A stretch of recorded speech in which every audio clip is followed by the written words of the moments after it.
Hello out there. What's doing? I'm Kevin Breslin, and today we're going to be talking about my father's classic book, Can Anybody Here Play This Game? And we're here with distinguished guests, Congressman Peter King, who served 14 terms in Congress. And during the years in Congress, Pete earned the reputation as being a fighter for people, and he represents Nassau County, and he's fought for them, and he still does. He's a great Republican. And we're also here with a famous Met, Ron Swoboda. He's a former player. He played in the major leagues as an outfielder from 1965 through 1973. And he was most notable member of the New York Mets championship team, the Miracle Mets. Meet the Mets, meet the Mets. Step right up and greet the Mets. Bring your kiddies, bring your wife. Guaranteed to have the time of your life because the Mets are really socking the ball. Welcome, guys. Nice to be here. It was late at night in 1962 at a bar in St. Louis. My father was sitting there with Casey Stengel. There was no one there. It was just the two of them. Casey was smoking cigarettes and drinking late into the night or early morning. The only sound in the hotel was the vacuum cleaner as the janitor was starting to vacuum the carpet. Casey was sitting there. He's telling my father, I just managed the worst losing team in the history of baseball. No one could have more ineptitude. He said it made a fellow like him think as he looked up and down the bench, can anybody here play this game? My father looked at him and Casey said, that's $1 billion title. If I were you, young man, I'd run the hell out of here and go home and write a book about it and get rich. Well, that's exactly what my father did because we weren't doing too well at that time. And I remember when the book came out, we moved into a new house. But my father had some very poignant words. He said, the New York Mets are in existence for a simple reason. New York City needed them. So the Mets are a bad ball club. All right, they're the worst. Like the chip in the table in the living room when you're growing up. It was always there. Sometimes you can buy 10 new tables over a lifetime, but the one with the chip is the one that would make you feel the best. And we're here to talk about the Mets and their 1962 season. Pete, what's your feelings? Being a New Yorker, you were a lifelong Dodger fan, and that's where it all started for you. Yeah, I grew up in Queens. I was a fanatical Brooklyn Dodger fan. Used to go over there at Field all the time. I think I'm about a month older than Ron, so we're both, from the same generation. And that's when baseball was the king. I mean, baseball was it. And you lived and died with the Yankees, the Giants, the Dodgers. I died with the Dodgers. In fact, from my high school window in Brooklyn, I could look out and see them tearing down Ebbets Field. So these were really tough times. If you were a Dodger fan or a Giant fan in New York, the Mets came. And really just the excitement of having a team there. That covered up for everything else. Then you had someone like Stengel who was able to throw some humor in there. I used to go to the games at the Polo Grounds in the early days at Shea Stadium. I never heard anybody booing or carrying on. They just enjoyed and loved having baseball. But then Ron and these other guys, Eddie Kranepool came along, Tom Seaver, and the Mets became the world champions. So within 7 years, you went from really a team that was funny to a team that was great and symbolized New York in every way. It's funny you brought that up. Ron, what do you think about coming to New York with a team, as my father said, the New York Mets are a team that was formed at the start of last season. They lost 120 games, which made them, on paper, the poorest team in modern baseball history on the field. Thus started the greatest season in the history of baseball. What did you think when you were coming to a team like this also?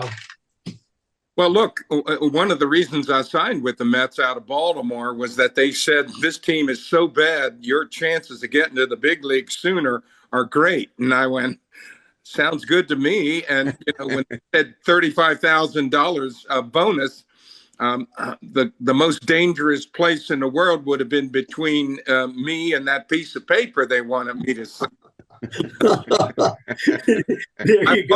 My folks didn't make 13 grand between them back in those days. And so I was full bore on. I had a couple of glimpses of New York baseball. I had, as a young kid, 10 or 12 years old, gone to Brooklyn. I saw one game in Ebbets Field. Never saw anything more exciting on a ball diamond in my life. The place was alive with music and characters. and of course baseball, the Dodgers back then. And I couldn't tell you how old I was. It could have been 1954, 1955. I just don't remember anymore.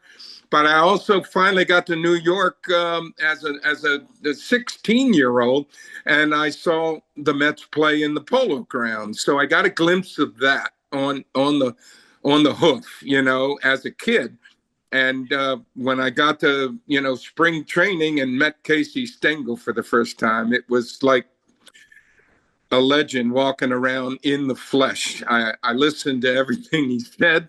I thought he spoke in parables. Caseyisms, Stengelisms, whatever they call it. Doing after all of those championship years with the Yankees, Stengel knew his job was a little different under the rules of expansion and what the Mets were going to be and not be as a baseball team back then. It's funny you say that. We're going to get into them, as Pete King told me, deceiving all of us, almost killing the spirit of New York, leaving Brooklyn. But anyway, my father said the 1962 Mets were the finest thing that ever happened to baseball. What do you think, Pete? Yeah, it was. It was great. And it's not that people were laughing at the Mets. I mean, I don't want to put it that way. People were enjoying the Mets. They were just so happy baseball was back. The characters were there, whether it was Bob Thornberry, you can go through the whole list, Choo-Choo Coleman. I remember once Choo-Choo Coleman was on Ralph Kiner's show after the game, the post-game show. And Ralph says, and after our commercial, we're going to ask you, Choo-Choo, how did you get your nickname? Okay. They come back after the commercial. Choo-Choo, how did you get your nickname? I don't know. And that was somehow nobody's really surprised with that type of thing. And, you have Bob Thornberry missing first base, missing second base, missing, going the wrong way at third base and everything. But when you're out there, the fans were real baseball fans. I mean, I was like 19, 20 years old. I'm sitting in the stands at the Polo Grounds. And it was exciting to be there. But we shouldn't really give the impression that people were laughing. They really weren't. They were enjoying it. There's a difference. They respected the players. And a lot of these guys had good careers. I mean, you got guys in 62, they come up with the Mets. They had guys like Gus Bell, Richie Ashburn, Gil Hodges, they had Roger Craig. He lost, I think, 24 games for the Mets. 3 years later, he was pitching in the World Series for the Cardinals. So the team itself didn't quite work in those early years. But again, Casey held them together. And then when Ron, Tug McGraw, and these guys, who are also characters in their own right, but in a positive way. I mean, it was a fun team, whether it was 1962 when they were losing or 1962 when they were winning. And it kept New York alive. The streets, again, I can only speak for Queens. I'm a very parochial guy, Queens or Brooklyn. But people were talking about it. They loved it. I don't know if you can have the same thing today. It's interesting when you get to that, too. And I don't think so, because you need an owner like Joan Payson. But Ron, my father said, it makes you think. You look up and down the bench, and you have to say to yourself, Casey's great line, can anybody here play this game? Well, hey, you have to admit, when the Mets lost 120 games in 1962, it starting with your dad, it instigated a lot of outstanding sports writing. I mean, it was some of the best sports writing ever about a team that was so incredibly inept. Like we used to say in the old days, we celebrated rainouts, for crying out. But I mean, it really instigated so much incredible sports writing. Writers got creative. Casey knew his job was to feed them lines and keep them happy and keep them from turning on the franchise. When the White Sox broke that record with 121 losses last season, it instigated nothing. Right. Exactly. Because my father said, take any day, any town, any inning. With the Mets, nothing changed. Only the pages on the calendar. It was all one wonderful mistake. Yeah. I remember Ron was talking about sports writers. I guess it was Dick Young. There were two that I remember. One was when the teams had to cut down the roster to 25 players. He said every team is worried about who they have to cut. The Mets worried about who they have to keep. And it was also, though, your father's got some nerve. If anybody was crazy in New York, it was Jimmy Breslin. I mean, he was the biggest character of all. Forget the Mets. Breslin was the character. Hey, Ron, you brought up a good point about Casey, because in the book my father wrote, Casey congratulated the public for sticking with the team. Yeah, well, yeah, he knew exactly what he was stepping into.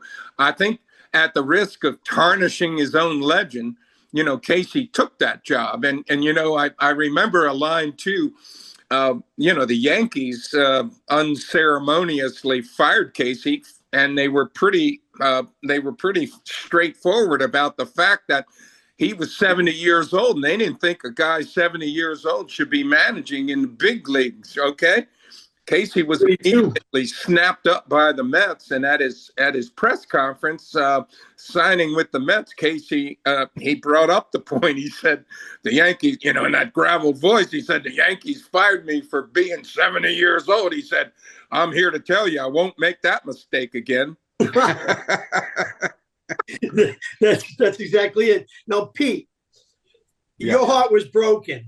And my father said, "To hell with the Giants and Dodgers. Here comes the Mets to warm the hearts of baseball fans everywhere." Did the city need the Mets? Absolutely. They needed the Mets, whether it was Dodger fans or Giant fans. Also, I guess it was George Weiss. They were smart. The first year, even though the Mets didn't win that many games, they brought in a lot of old Dodgers. Exactly. Hey, Ron, because my father said the Mets were important to the city. The Mets are vastly important. They put continuity back in life. They are not just another boring winner. Well, just what Peter said, in their roster and in the uniform and the symbols they adopted, they were an amalgamation of the two teams, the Dodgers and the Giants, who left New York in a lurch. I mean, some of the greatest writing too was Red Smith on Baseball, writing about those days when the Dodgers and Giants were rumored to be leaving town and how each franchise seemed to handle it in a different way. The Dodgers kind of waffled a lot under Bavasi, and Stoneham was a little more straightforward, saying, "Yeah, we're going, and here's the reason why." And it turned out to be a brilliant move, because you lose two National League teams in New York, and you replace them with the Mets, and people were so ready for baseball to come back, as Peter King, made very clear. Great point, because my father said, when you leave New York, you ain't going anywhere. The hell with the Giants and Dodgers. Here comes the Mets. Pete, you know it. Yeah, that's what it was. Again, the city was electric. It really was. And it wasn't like today. There was no great PR beforehand. There was no people out promoting it. It just was spontaneous. This was spontaneous support. There was nobody with fancy promos. I remember in 1963, then they used to have the Mets Yankees charity game, they call it, and that Mayor's Trophy game. Mayor's Trophy game, right? And that was played at Yankee Stadium. The place was almost packed with Mets fans. I mean, booing the Yankees, cheering the Mets, and the Mets won. And Stengel played it like it was a World Series. He used his best players, his best pitcher. The Yankees brought up some guy from the minors to pitch the game. The Mets was like winning the World Series. They were, and the fans loved it. It was just great. Pete, and the city, I just want to keep on this for a tiny bit longer, because my father was a New York City writer. That's what he cared about. That's what he loved. He said, on the city's connection for the Mets, in New York, the Mets are more than just a team. They are part of the city's heartbeat, embodying its resilience and humor. Just as you said, Pete, it became something where it was more than just a bunch of guys in a uniform. Yeah, the use of fancy terms like a symbiotic relationship. One fed off the other. Did you ever analyze your mind for a moment and think you were rooting for the worst team in the history of baseball? I mean, thinking, what are you doing? You weren't even rooting for a winner. No, maybe I was missing something in my mind, but I just was having so much fun being there. And maybe it was the fact the loss of the Dodgers for 4 years. I mean, that was from 1957 to the beginning of 1962. It was like dark years in people's lives. It sounds crazy now. Because remember, there wasn't that much entertainment then. I mean, if you were a Dodger fan, that was your life.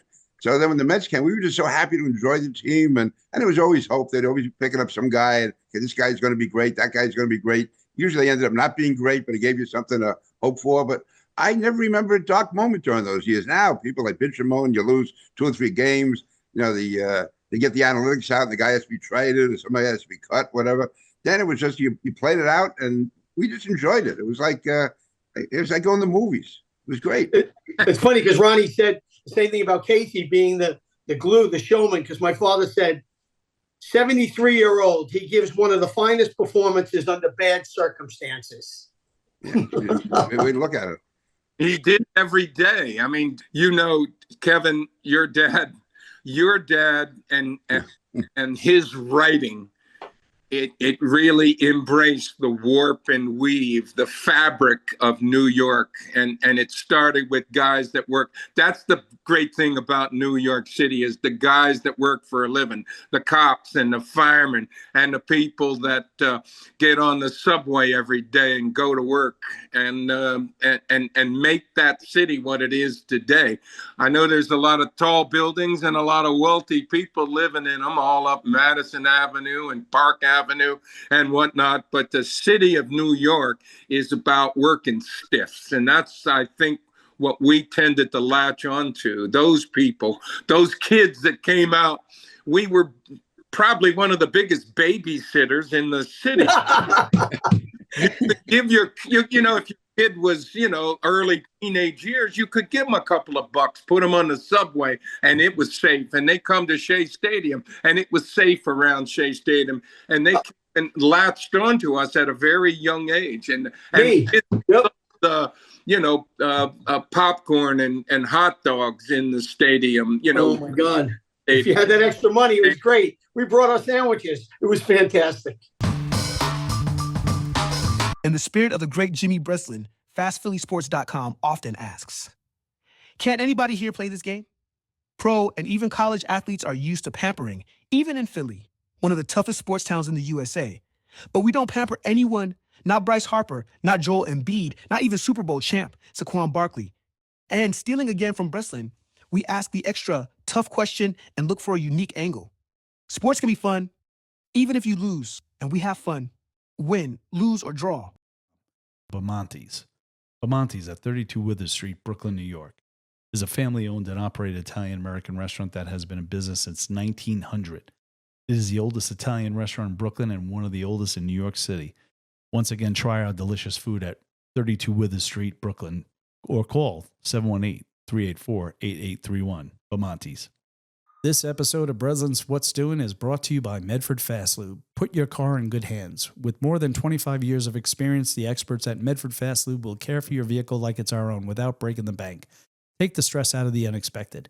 If your car needs repair, it can be expensive as well as stressful. Take some of that weight off your shoulders with free estimates from the experts at Medford Fast Lube. Our friendly staff is here to help. Located at Route 112 in Medford, New York. www.medfordfastlube.com or dial 631-475-2107. I would ask Ron this. Who would you trust more to evaluate a ball player? Casey Stengel or some analytics guy? To me, that's so cold-hearted, not realizing what a guy has in his heart, who has the guts, who has the courage, who's going to go forward and strike out the guy when you need it, or get the clutch hit. Well, I think, analytics today obviously is the way of baseball, but the smart franchises know there's also that meat on the hoof, the situation guy. Pure analytics doesn't look at a hitter and say, what's he do in the clutch situations, or a pitcher, what's he do in the clutch situation? But that's exactly what you're looking for. You're not just looking for somebody who can, run up his slugging and on base percentage. You're looking for somebody who, in that situation, is going to help you win games. And you better have a feel for that as well. And that's the human side of the game that I think is way more important sometimes than these analytics that, look, you cannot discount them. They do tell a story, but they don't tell the whole story. And the teams that understand that, I think, do the best in their relationship with analytics as it exists today. Well, analytics will destroy loyalty, because my father said they lost an awful lot of games by 1 run, which is the mark of a bad team. They also lost innumerable games by 14 runs or so. This is the mark of a terrible team. How the hell could fans still want to stay with them? Pete, you never left. No, listen, I tell you, real Mets fans stay with them all the way. I don't know anyone who said, I'm not rooting for them anymore because they're losing. Maybe that happened in the 70s or 80s later on, but in those early years, if you were a Met fan, you were proud to be a Met fan. There's probably more Met shirts being worn and Met hats being worn. And again, it was all spontaneous. That's the thing. It wasn't Madison Avenue driving this thing. This was real people. The guy from Sunnyside or Woodside, the guy from Jackson Heights, the guy from Bay Ridge. I mean, they were identifying with all of it. They really did. It's funny because then my father said, a guy told him, I've been a Met fan all my life. Nobody was ever saying that in mid-June when they lost so much, and nearly everybody had a good reason for saying it. You see, the Mets are losers, just like nearly everybody else in life. Now, that's kind of... You know, and we all know that probably changed after we ruined it in 1969, winning the World Series. Because once you win, there's no going back. You know, with them, that they used to love that symbol of the Mets. It was a guy with a Met hat on, and it was a baby in diapers. Right. Love to use that image a lot about the Mets. You know, they're still growing. They're babies, you know, and that kind of thing. But after you win it, you don't have that anymore. You're going to have to show up and show some wins. I think that changed a lot of that innocence. That's a good point. And Pete, because JB said, if you can't have any fun with the Mets, you can't have any fun anywhere. Well, that's true. It was, again, and it wasn't fun to laugh at. It was like laugh with, enjoy with. That's the point I got to emphasize. You're right. I never went to a Met game where people, whether they were winning 8-0, which wasn't that often, or losing 15-1, people in the stand stayed the same. Very few people left before the ninth inning. They hung around. They enjoyed it. People got there even early for batting practice. It was like a night out or an afternoon out. You know, it was just a great. It was a happening, as you know, the term they used in those days. It was great. In the book, my father said they lost at home, they lost away, they lost at night, and they lost in the daytime. They lost with maneuvers that shake the imagination. That's literature, Kevin. That is literature, and you know, I don't think losing today spawns any literature. It just it just doesn't have that same. I use the word charm. It doesn't have that anymore. Yeah, nobody's writing a book about the White Sox. There's no book out about the Chicago White Sox. Nobody wrote about it. Nobody wrote a thing other than the score. They didn't have Marv Throneberry, Pete. Right, it's true. What's your fondest memory of Marv? Well, yeah. Look at the. You know, I remember Marv Throneberry one time. We were on an airplane. We were flown by the owners of the Buffalo Bisons to a reunion of the franchise, and of course, Marv had some wonderful moments up in Buffalo, which was the Mets AAA team. And on the airplane going up, you know, Marv talked about being upset with the writers. He was upset with the writers because they made fun of him, and I was thinking, Marv, if the writers didn't find something amusing about you playing, you haven't made one Miller beer commercial. You know, you'd be lucky to drive a Miller beer truck, not being on TV for Miller Brewery doing commercials for pizza. Yeah, it's funny because I think in the book, Marv, he hit the ball to left field deep, and he rounded first, went to second, went to third. And I think Ernie Banks signaled to the ref, come here. And he just threw the ball to first. Marv forgot to step on first. So Casey started screaming at him, and he said, what are you yelling at me for? I didn't touch second or third either. You imagine now that? I believe that happened. Yeah, I believe that happened. Here's another thing to remember. You know, your dad would have loved to write about Tom Seaver because Tom Seaver came out of the box with Hall of Fame stuff. All he needed was the time to amass the statistics. And I'll tell you what, Jerry Koosman, the left-hander, wasn't too far behind him. When you had those two guys rolling like we did in the second half of 1969, you couldn't lose two games in a row. That's great. And, you know, it brings me to a whole other area off the field. The Mets became known for the announcers. Yeah. I mean, oh, God. Lindsey, Ralph, Bob Murphy. I mean, they were the longest broadcasting team in history. Well, they were all unique. You know, Ralph, of course, being the former player and a pretty smart guy. Lindsey Lindsey Nelson, when I got into television after my baseball career was over, listening to Lindsey Nelson do radio was like listening to the old days of baseball. His ability to paint that word picture of what was going on the field at any moment was a gift that was brought to the game because it started on radio, and it was done like you broadcast the game like you were talking to people who used to be able to see.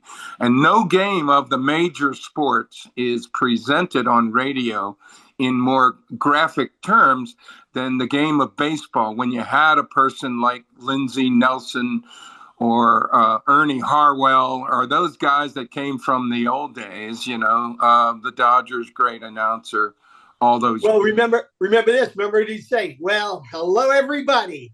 Do you remember that? No, as Ron was saying, Lindsey Nelson was like the ultimate professional. He was just, again, a great artist behind the microphone. Bob Murphy came across more to me like a regular guy, but a very good announcer.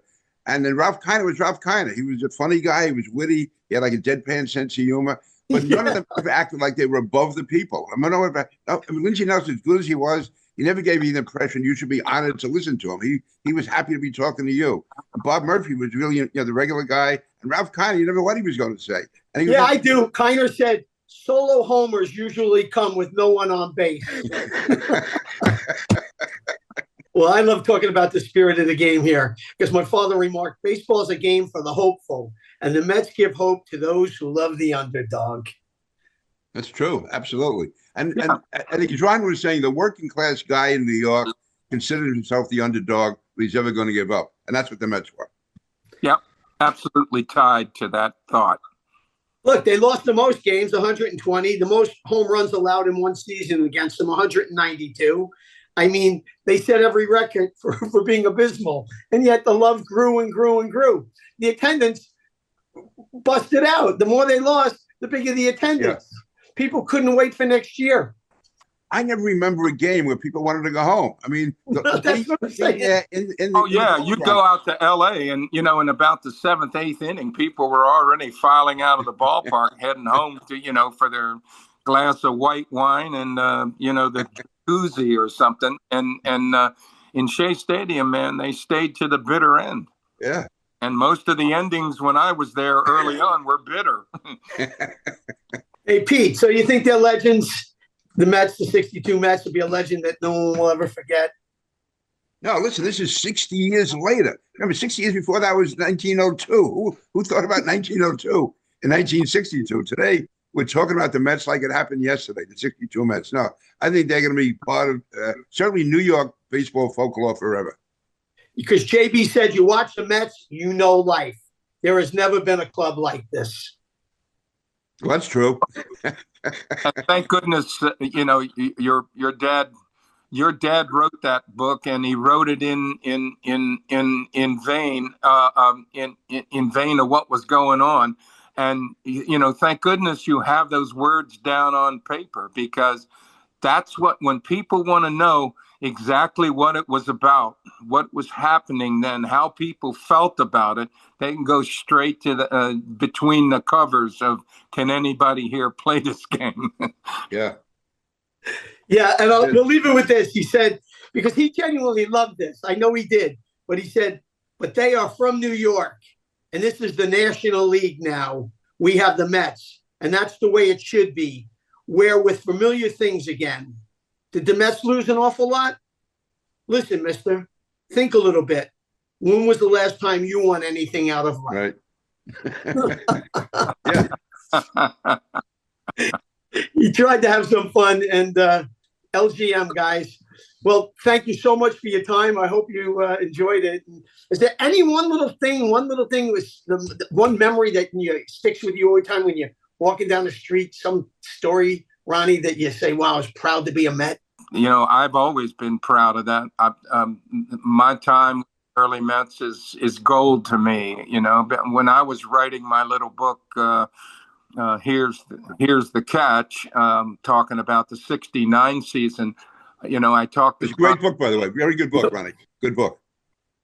Well, thank you, Pete. But I mean, talked to Tom Seaver and I asked him about a situation right before that ball was hit to me in right field in Game 4 of the '69 World Series, and I said, Tom, what did Hodges say to you on the mound? There was a big meeting, and Tom, who was suffering from some dementia, Lewy bodies dementia, and he said, Rocky, I have no memory of that.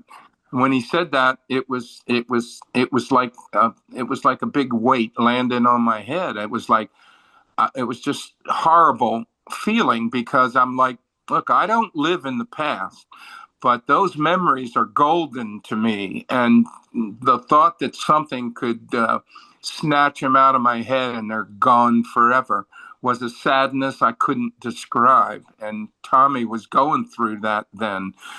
It was a sad thing, because those memories are golden to me, and that will always be. Yeah, boy. Well, If I could just close on this, and listening to Ron, I've gotten to know some of these guys over the years, especially like Eddie Kranepool, Art Shamsky. I remember meeting Ed Charles, Ron. I've never heard one of them brag about themselves. All they talk about is either funny stories about themselves or giving credit to somebody else. It's really a whole different style than we have today. Really self-effacing, down to earth, and they figure, they were lucky to be alive, and that's enough for them. Well, Pete, look, I've been around you enough at various functions over the years to know that you're an authentic Mets fan, and it was always clear the things you could recall, the memories that we were lucky enough, and that's another thing. How lucky to have yourself in a profession where if you do something halfway decent, or maybe you don't, you put a memory in somebody's mind and they live with that the rest of their days. You get something to latch onto. You showed me that you were that kind of fan from the get-go. So I've always appreciated that, and it just gets sweeter with age. Well, thanks for the memories. thank you. Thank you, guys. Just remember, when you leave New York, you ain't going anywhere. The hell with the Giants and Dodgers. Here come the Mets. Knocking those home runs over the wall.